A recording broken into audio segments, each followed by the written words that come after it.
And with that, we are into the slog overs. We are moving into the last segment of Automate It All, and it is driving value with robotic process automation. This comprises of a diverse panel and will be moderated by Mr. Uday Virj, founder and CEO of ThinkStreet Technologies. Mr. Uday has over 25 years of experience and has established, led, and pursued some of the most innovative, high growth initiatives in large MNC corporations and Silicon Valley based startups. Known for leadership talent combined with deep technology skills, I will hand over the session to Mr. Uday Vij now. Over to you, sir. Thank you. Namaste. Thank you, Utsab, and really appreciate giving me an opportunity to moderate such a fantastic panel, I should say. And the topic itself is exciting. Innovate it all. I think it's a great topic because automate it all is a fantastic topic.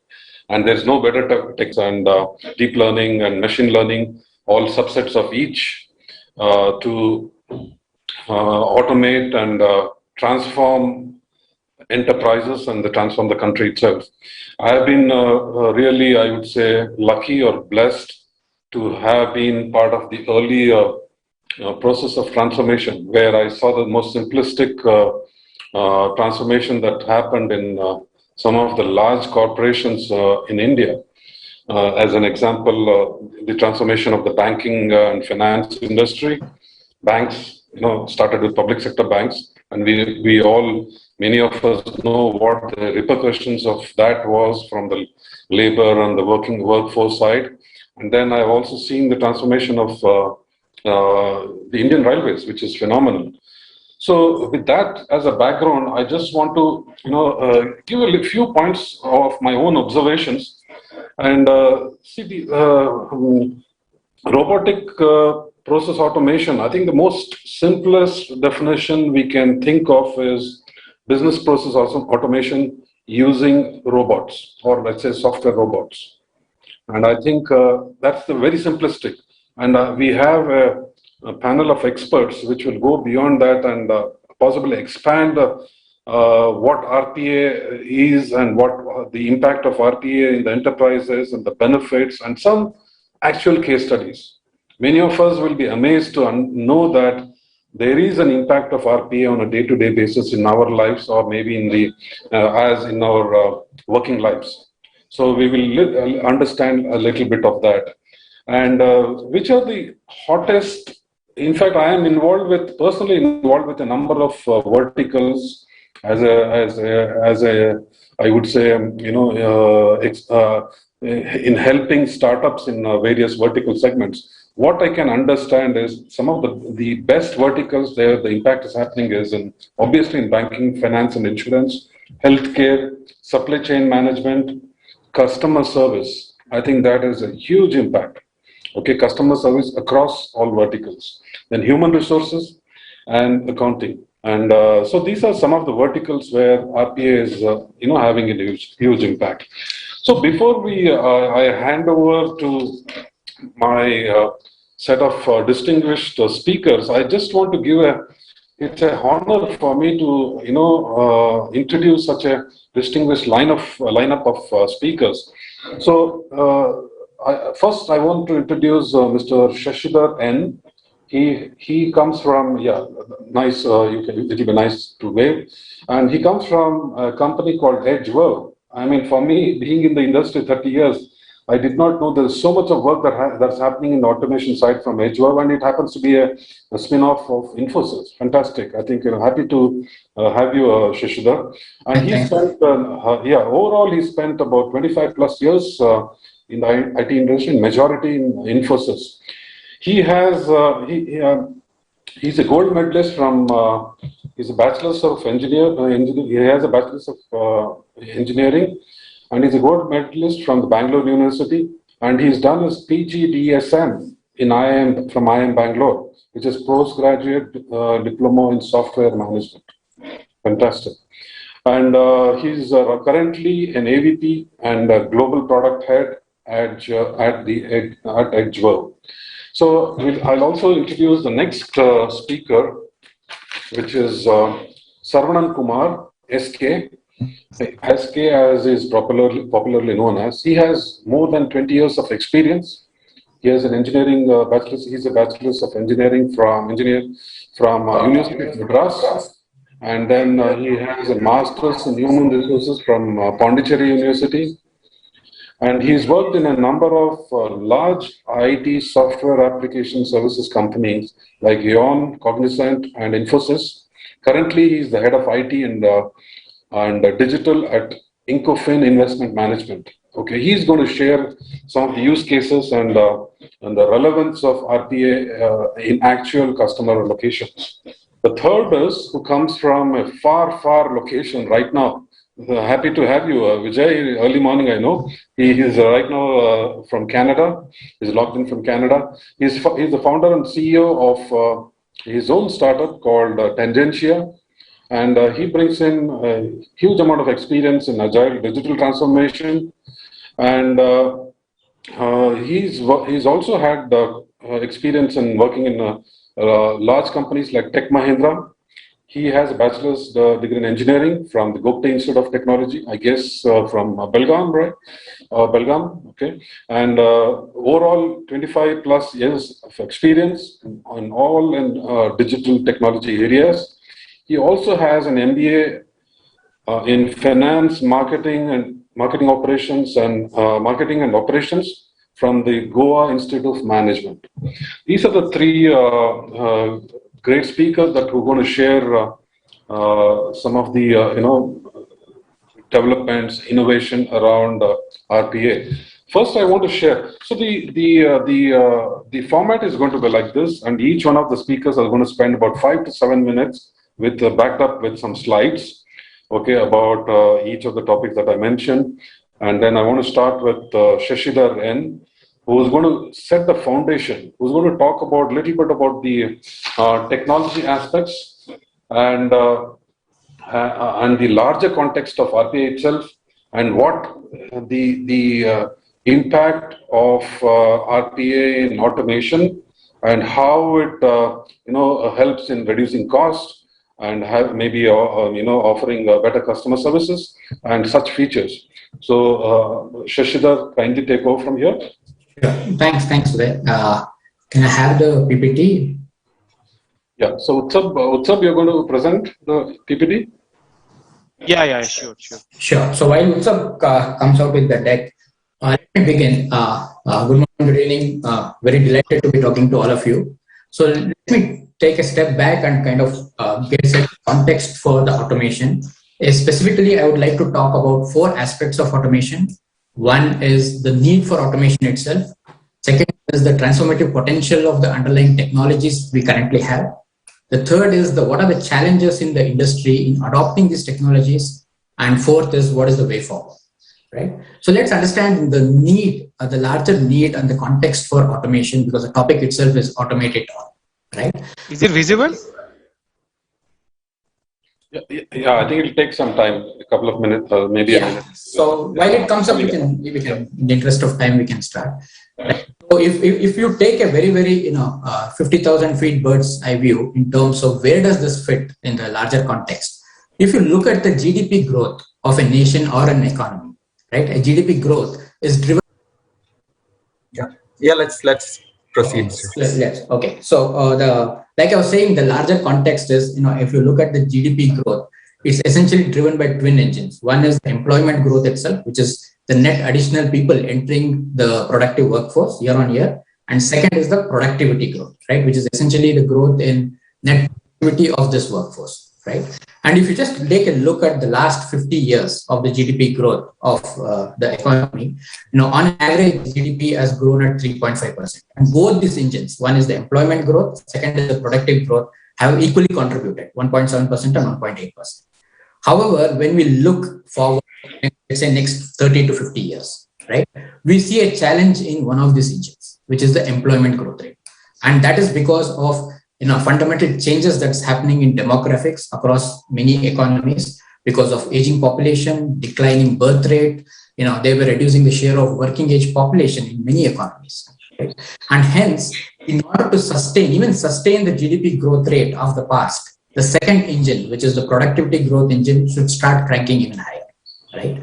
And there are several research that has done which estimates that the GDP growth rate can fall by as much as 40% because of the shrinking employment growth rate.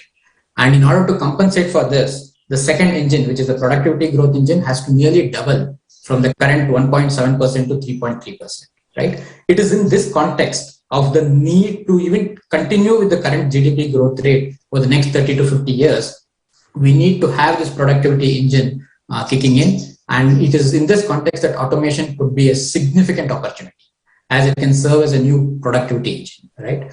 And many research estimates suggest that the impact of automation on this productivity growth will be much higher than any other technology that has been in productivity intervention that has done in the last century. It could be steam engine, which improved the productivity growth by 0.4%, or it could be robotics in manufacturing, which improved the productivity by 0.7%, or in IT, which improved the productivity by 0.8%. Automation can potentially improve the productivity growth rate by almost 1.4%. So that's the larger context in which we are saying why there is a need for embracing automation, right? Now let's understand that, what are the underlying technology and what is the potential of these technologies, right? Historically, we have seen that any technology which fundamentally reduces the cost of the first order of input to a process by an order of magnitude, it changes the business model itself, right? And if the impact is of multiple order of magnitude, it doesn't not only lead to an economic change, but also fundamentally leads to a social change, right? We can go to next slide also. And intelligent automation, in fact, combines two such technologies. One is automation, and second is what Uday was mentioning, AI, right? Automation reduces the work effort required for any particular process, and the AI, which significantly reduces the cost of prediction by an order of magnitude. And hence, it's a technology which has an immense potential to not just disrupt business models, but will also unleash social change that in ways we can't even imagine today. And it's transforming business world in at least three fundamental dimensions. One, obviously, it's a significant driver of business growth by multifold improvement in productivity. It's on the social front, it's becoming a strategic amplifier for human potential by fundamentally changing the nature of work, workplace, and workforce. On the business front, it's becoming a strategic enabler for architecting a truly digital operating model, where the entire processes of an organization is digitized and automated, thereby giving the enterprises agility in their business model, right? And no enterprises will be immune to these shifts happening. It's both an immense opportunity as well as a real threat, right? And enterprises need to adopt and navigate this shift and adopt intelligent automation as a strategic priority. However, the real benefits really accrue only when you are adopting this at scale, right? And if we go to the next slide, we will, based on our experience, what we have realized is that there are fundamental challenges to scale. Most of the surveys that we have done, as well as our interaction with analysts, say that less than only 3% of enterprises have adopted automation at scale. And the challenges are both mindset related as well as tool set related. So what do I mean by mindset, right? The moment we talk of automation, we normally start talking of automation in terms of cost reduction, right? A very cost-focused automation, which is disconnected from a larger digital transformation, will be very, very myopic. In order to scale, we need to shift viewing automation from just redesigning a task or re-engineering a process to, in fact, reimagining work itself, thereby accelerating and amplifying your digital transformation. The second disconnect is that today automation is happening in silos across different business and functions, right? To scale, you need to have a unified enterprise-wide view of automation journey. The third disconnect is that, in most companies, only a very small percentage of employees are currently leveraging intelligent automation, right? And intelligent automation at the end of the day is built by the people to be used by the people. And hence people have to be at the center of any successful transformation. And to scale, we need to adopt a human-centric, holistic approach to intelligent automation so that enterprises can benefit by realizing the full value of available tools and technology, right? And these mindset shifts need to be enabled by the underlying tool sets, right? And when we talk to our customers, most of the barriers to scale are essentially in these three areas. One is in terms of the process most of the processes in organizations are today broken processes or wrong choice of process to automate. Like Bill Gates said, if a process is efficient, automating it will magnify efficiency. If a process is inefficient, it will only magnify inefficiency, right? So first we need to optimize the process before we automate. Second challenge is on the people related in terms of the talent and skill availability. It's only becoming more and more acute. And cost and effort to implement automation, lack of IT readiness. Shashidhar, you have 1 minute, huh? Sure. And the third is data related in terms of contextual intelligence, data silos, etc. Right. So these are the fundamental challenges that we have both in terms of the mindset as well as the tool set. Now, if you go to the next slide, please. And hence, we need to adopt a very, very holistic approach to approaching the automation itself and the various solutions that we look at. Right. So we need to start looking at what is the fundamental problem and take a holistic view of automation and start using automation itself as a uniting technology. And when I say holistic or a solution, it essentially comprises of three factors. One is the workforce transformation, that is using technologies such as low code and no code platforms where intelligent automation is becoming democratized. Second is data and document transformation, which is using technologies like AI, ML, using document extraction technologies, computer vision to make sure that all the 80% of the enterprise data is unstructured, and that gets into the organizational DNA. And the third is the process transformation. Like I said, how do we ensure that the process is optimized, and how do I get insights into how a process is actually being run? And that is, we have technologies such as task discovery and process mining that is able to get this execution data on the fly, and exactly how a process is being executed.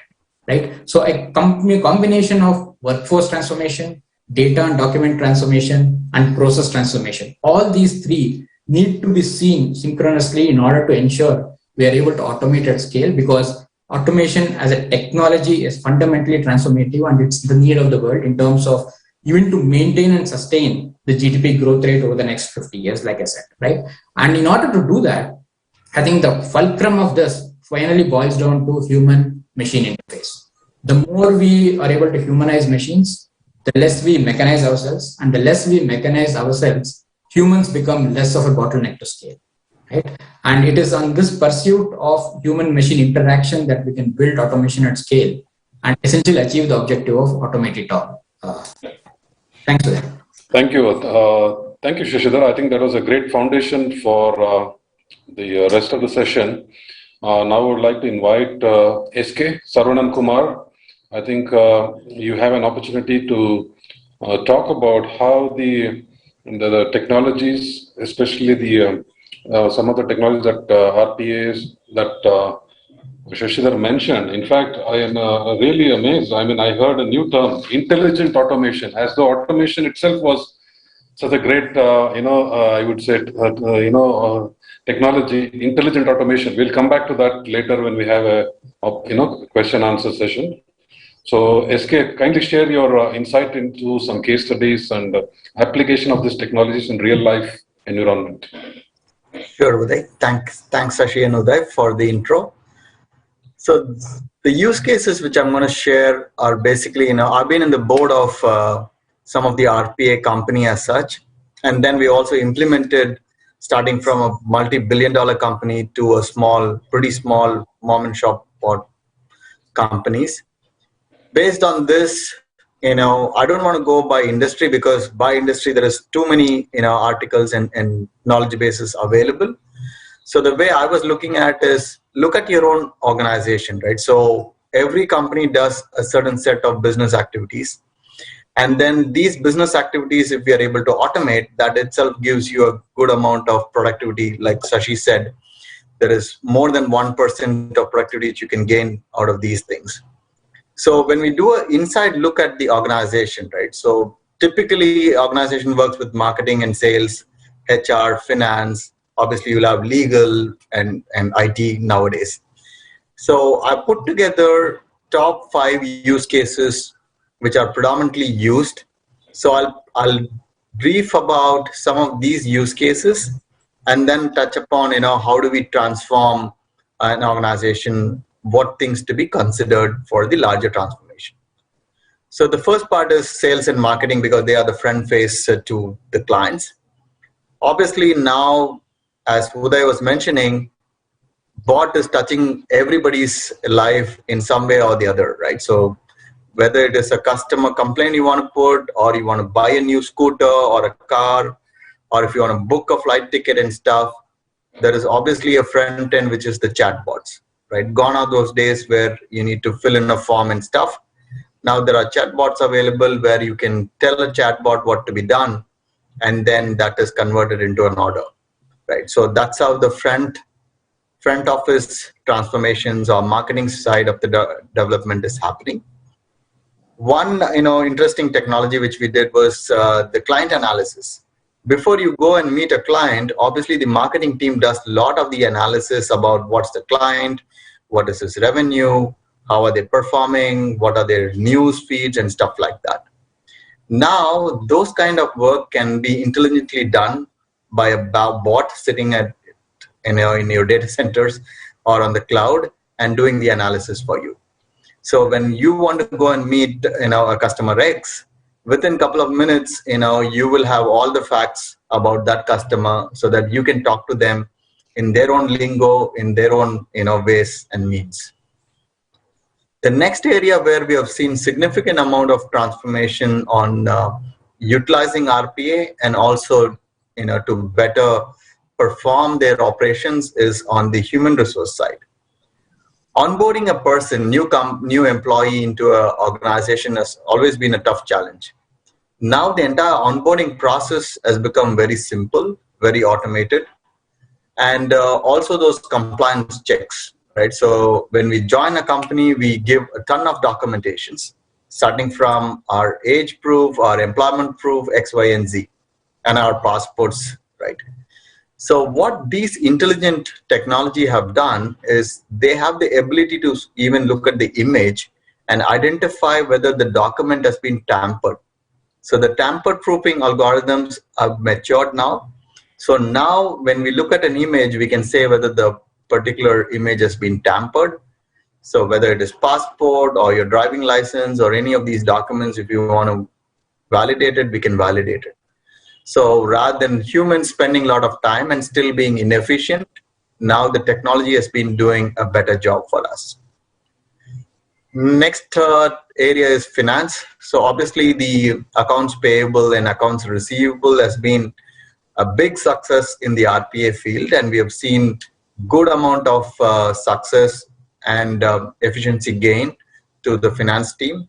But I personally liked one unique stuff, which is data collection itself. Collecting data for forecast has been a biggest challenge for finance.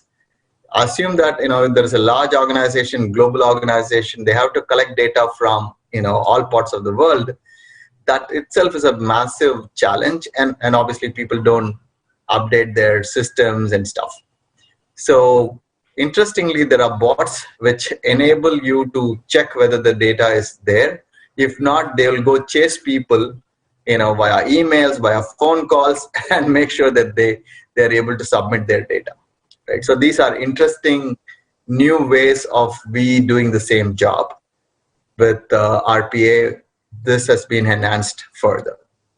Journal standardization and balance sheets built out are great opportunities by which a mammoth of effort which is put by very senior peoples can be optimized, and also the accuracy of the data improves very significantly. The next area is on the legal side. So including my own company at this point in time, the legal contracting, right, whether it is a loan agreement, whether it's a disbursement term sheets, or it's a lease agreement, or it's a M&A agreement which we do, or it could be certain policies contracts which we do with vendors. A lot of these contracts are now being automated using AI or intelligent softwares, where the bot will ask certain set of basic questions based on which the contract itself is built not by a legal team but by a technology bot. So this is picking up very highly in the legal side and able to save a lot of money. When you consider again a global organization and a global contract where you need to include multiple jurisdictions, there is no one person who will know all. So we have to, get the collective knowledge of multiple people. with these levels of intelligent automation, now we have an opportunity to get their acumen and build those in a jurisdiction. For example, if it is India, if it is an equity transaction, SEBI has to get involved. If it is Singapore, it has to be the Bank of Singapore and stuff like that. So all those nuances are built using bots. Compliance is another area. When any bank... SK, you have 1 minute. Sure. Thanks for that. So compliance, searching, if we need to do a PEP or a sanction or look at, all the media to figure out whether that person has some political exposure and stuff like that, the searching was very, very, labor intensive, and we used only few set of data stores which we had. Now, what happens is we not only exploit those data stores, but also, intelligently whitelist certain things, which reduces the compliance team member work significantly. Last but not the least, from a technology standpoint, obviously, every person, if you want to get an access to a system, there are bots available. The help desk, whenever you call any customer support, the help desk is being transformed using RPA. We'll move to the next slide. All right, so how do you want to be successful in adopting these technology, right? So the first thing, as Sashi said, is the strategic alignment. You need to be clear in terms of what you want to do, right? Whether you want to increase the efficiency or you want to excel and grow, right? Because based on that, the technology adoption would be totally different, and the initiatives which you will be driving will also be changing a lot. The second set of activities which you need to factors which you need to consider is, gone are those days where we say simplify, standardize, and automate. That's no more the mantra. The new mantra is simplify, standardize, and either sustain or scale, right? So we have to move to the next level, which is looking at how do I sustain, the automation, or how do I grow or scale this automation to a much more business profitable manner. Then the other factor which you need to consider is, whether you are looking at a ROI based model where, okay, I'm going to invest certain effort on technology, cost on technology, what is that I'm going to get back, or it's going to be purely growth. I'm looking at $1 billion or a multi-million dollar, revenue stream, and is the new technology is really going to help me or not, right? Those are the factors which you need to consider when you move to the next step.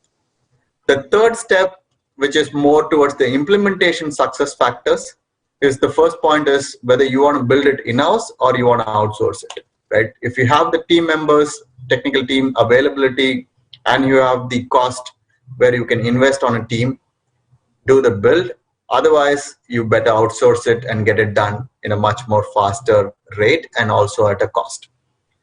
Then whether you want to do it as a product, there are definitive products in the market where you can utilize and adopt some of these products, or use alternative technologies which are like open source technologies and develop the entire automation. There is no right or wrong here. It is just, what is the best for your company as such. SK, can you summarize? SK, summarize? Sure.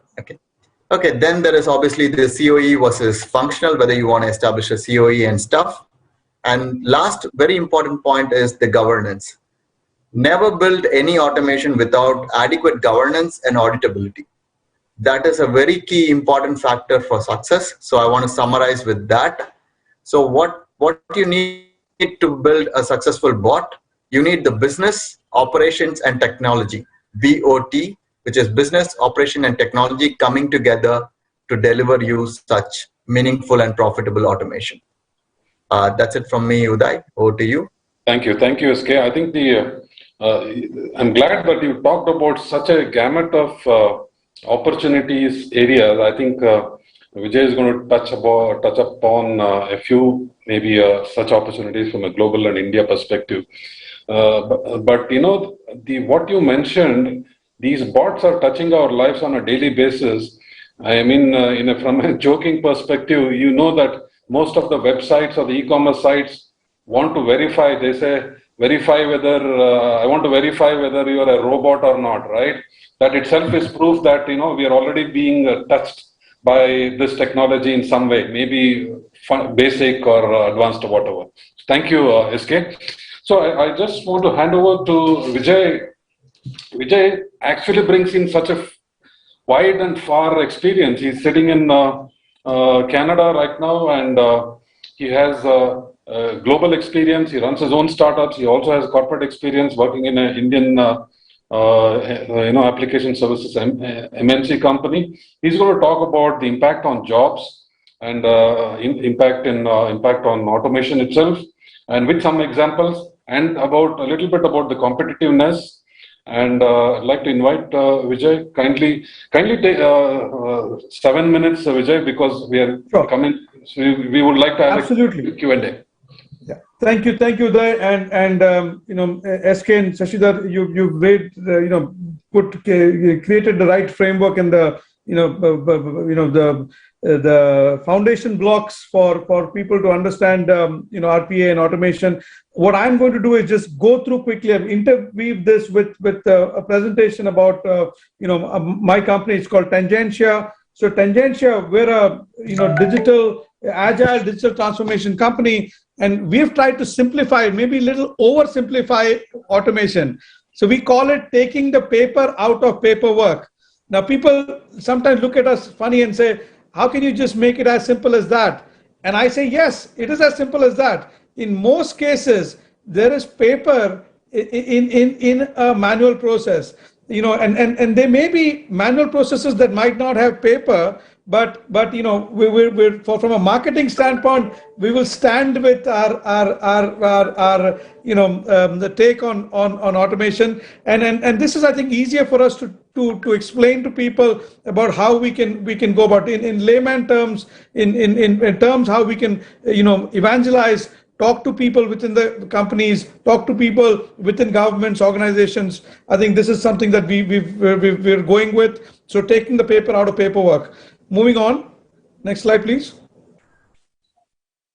So we have what we call a 4P delivery model, and this is also analogous to how the market is evolving. So one is there is in automation, we spoke to that. We were going to talk about what is the opportunity. Everybody listening, what is the opportunity? People, that's consulting. There is going to be a huge scope for consulting in the RPA space. So it's not too late. If you were 10 years, 15 years back, you said, should I become an SAP consultant? Hey, you should have gone for it. Should I? Even today, there is, I think, a big market for SAP. Maybe not as much premiums, but it's commoditized. But I think you're still in a huge growth stage with RPA projects. It's something that we do. Platforms. There are companies that will evolve. Platforms will create. Edgeverve, I think, is also based on the Infosys NIA platform. So similar to NIA, Tangentia, we have a TIA platform, which is a Tangentia Intelligent Automation. So these are platforms and partners. So this gives you an overview of how the topography of the space is going to evolve. Now, before we go to the next slide, some of you might think, what is the market size for automation? And I think Shashidhar kind of alluded to GDP and some of those things. But for argument's sake, let's take that there are 2 billion active workers in the workforce in the world, 2 billion with a B. So based on our statistics, we think between 10 and 20% of that number will be the number of bots in the workforce. So which means we're talking about 200 million to 400 million bots. Where are we today? We're probably at between 5 to 10 million bots in the workforce. So a huge number of bots that will come to the workforce soon. Now, if you are looking at how these bots are, what will they be? It is something, I think, for people to consider. Huge, great place to be. I would definitely, if you're a person looking at career change, looking at, somebody saying, I need to start a startup. In fact, I recently spoke in an organization where they brought together maybe like 300 people in Rajasthan who want to start a business. And we said, try to create a business in RPA. Okay, so as Uday was mentioning, previously, if you wanted to go to a bank, you said, I will manage your call center. You actually had people managing call center. Now you go to that same bank and say, I will manage your call center through my bots, right? So it is evolving. So it is not, and it doesn't. The bank doesn't have to manage their own, their call center or their support center or any of that. So moving on, next slide, please. So I'll give you a very quick example. So Jaguar Land Rover, a very big, automotive company. We've been recently involved with that to one of our partners, Automation Anywhere. This is a huge thing. And those of you, sometimes politics lends itself and into some of these things. The Brexit happened. With Brexit, a lot of the invoices and everything that JLR was sending to European customers had to be changed, because now with Brexit they had to kind of they became a more a UK kind of company. So a lot of things, and we were talking of millions of documents that had to be changed, and they looked around and said, can this be done by humans? Maybe yes. Will it take, how long will it take? Months, years, right? So we had to go in there, get stuff done using bots, using some of the stuff that SK talked about, intelligent document processing, IDP and all of that stuff, and we were able to get this thing done. So huge opportunity if you want to digitize documents. Think of it as you have documents regarding, let's say, property, real estate, and suddenly you want to get all of it done, go to digital. Guess what? Bots is the only way out. There's no way humans can do it. It's going to take years and months. So there's lots of opportunities like that. Moving on, next slide. So again, this is an example I want to give about how bots are really, it's not me saying that bots are going to take over 200 million bots. It's not, I'm not bringing these numbers from the sky. We have customers. One of our customers is Canada's largest oil company.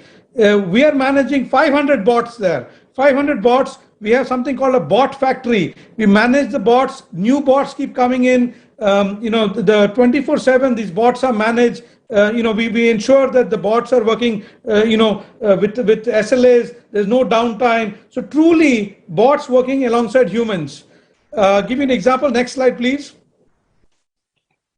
So these are the names of bots. We have created some bots, like Finn is a finance bot. Yug is an HR bot. Now you can take Finn from department 1 and take Finn and put in department 2. You can take Ingrid, which is invoicing bot, and put in. So basically, the whole paradigm is now going to change to where you went and said, I want. Vijay, 1 minute, Vijay, 1 minute. Yes. 1 minute. Good, thank you. Yeah. So you can now say, I want a bot for my group. So I think is the evolution where we want to talk about. Quickly, next slide, please. This is now coming to India. Is this working in India? Absolutely. India's largest car dealership is a company called Indus Motors. Indus Motors, we've been able to implement bots to automate the sales process. I think SK and Shashidhar also talked about this. So even in India, every car now, you have to have fast track registration. You got to do a bunch of things. All of those things are automated. Next slide. And what we've done is we've taken this, we've created a TIA for automation for the automotive industry. You can actually get these bots that can do some of these tasks automatically. Next slide.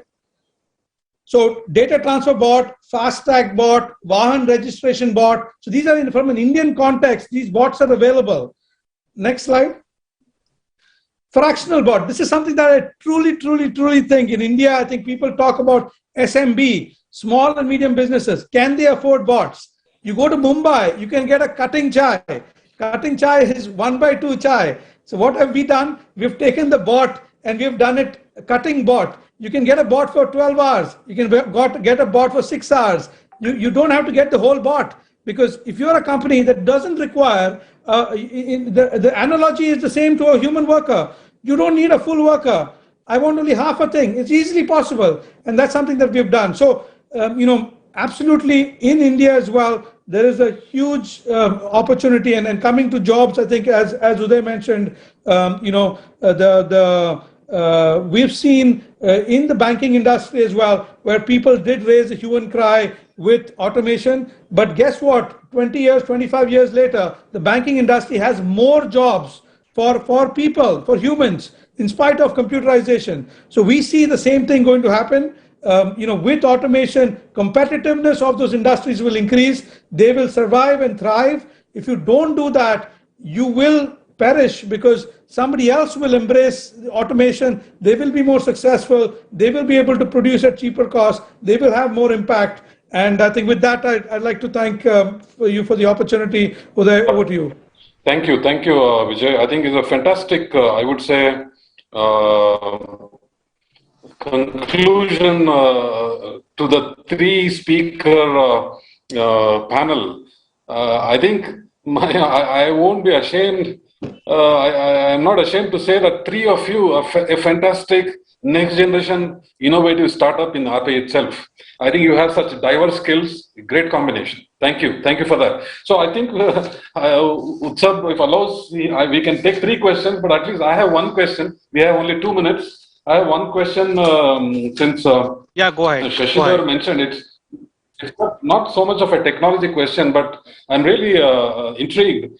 He said the adoption of automation is just 3% in a country like India. Is that what you mentioned? No, I am saying the adoption of in an organization, right? Like in an enterprise, there is a potential. There is a potential to adopt millions of bots. Oh, okay. So in an organization is fantastic. It ties up with what Vijay said, 200 or 300 million bots. And I think we can also, his last couple of slides almost talked about a bot on demand, BOD. So I think you can hire or bot on demand. We heard of, bring your own device and, network on demand and laptop on demand and whatever. So now we have a bot on demand. Fantastic. So thank you. I think Utsab, should we conclude? I think we are more or less done. Yeah, done. If you have any questions, also, but if you don't are done, then you can wrap it up. Yeah. So I think thank you, gentlemen. Fantastic. I'm really, for me, it's a great learning experience, and thank you for enlightening an enlightening session on RPAs, and you touched upon the subsets of RPA like artificial intelligence, machine learning, bots. A global view from Vijay.